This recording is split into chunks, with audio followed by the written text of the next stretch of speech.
Harriet Tubman's photo has been removed by National Park Service's webpage on the Underground Railroad with the phrase enslaved African Americans changed to enslaved workers as well. And this is where we start to get regressive again. And this is insane. We have a horrific history with slaves. These people were raped, tortured, did all of the manual labor that started the impetus for generational white wealth. They've never been compensated for this. They have been segregated.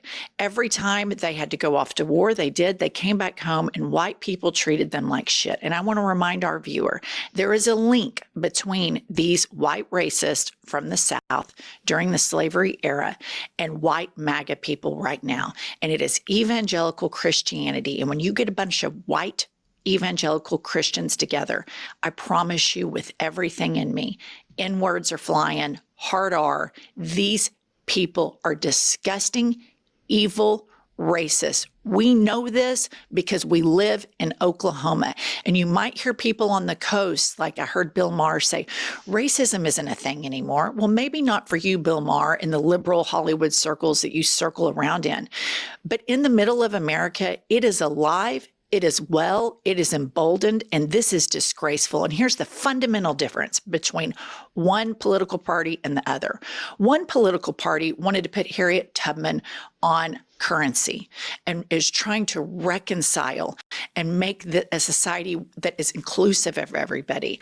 Another political party wants to remove and whitewash Harriet Tubman, and that is so evil. It is so morally bankrupt, and they do it all in the name of their Lord and personal Savior, Jesus Christ. It is a cancer. It is so horrible. And more white people need to quit being silent and excusing racism, or we will never get past this. We have to stand with the most marginalized people in our society. And that's why you never turn your back on trans people, because once you give them an inch, then they come further and further and further. And so the strongest people, the strongest citizens in this country stand with an ironclad spine with the most marginalized people in the community. Corrupt governments make corrupt economies and a corrupt electorate. When you have integrity, we can live and strive for a safer democracy. But this shit is disgraceful. It makes me so sick, this kind of racism. And it's been all over. This administration, starting with the DEI hires and what Pete Hegseth has done with the military, purging different people that served people of color, women. It's disgusting. And this is why history repeats itself, because we whitewash it and we want to act like it didn't happen that way. And white silence is a form of violence. And white people, and Pumps and I have been in situations our whole life, and all white viewers will know this. You're in situations with a group of white people where somebody says something off color or says something racist. And when I was younger, I just kind of silently would kind of go, oh God, that's disgusting. And I might say something behind the person's back.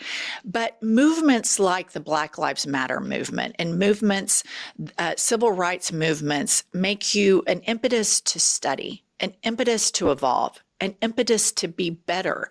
And now when I hear anybody say anything off color, I confront them immediately in real time, and not in a hateful way, but in a, why would you say something like that? Does that make you feel tough? Like, I don't want that type of racist language used around me. I don't think that's good. I think it's disgusting, and shame on you.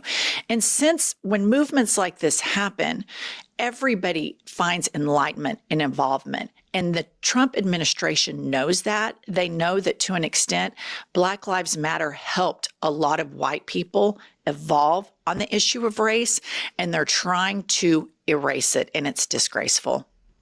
Well, they're going backwards. They're holding on so tightly because they want to take that power back, because they want the white patriarchy in full force and effect. And that's exactly what the Trump administration is doing. They're taking everyone, everywhere, except white men.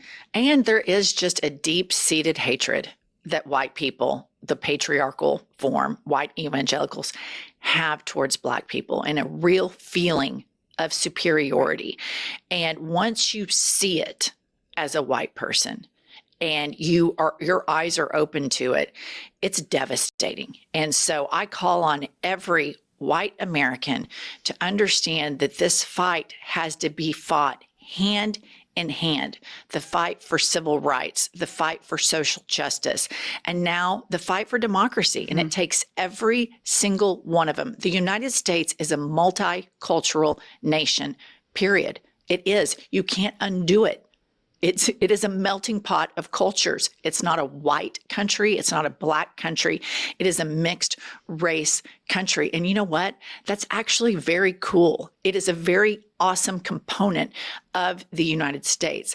And so, I always want to shine a light on what we can do as two white privileged women to help reach out to people of color, to the LGBTQ plus community, to let them know that we see that this fight takes people like us joining the fight, joining hands with you and fighting these fucking fascists because they are terrible. And what they're doing with Harriet Tubman and all of the other whitewashing is just disgraceful. All right, we're on our way to 1 million subs. Please subscribe and we'll see you all later.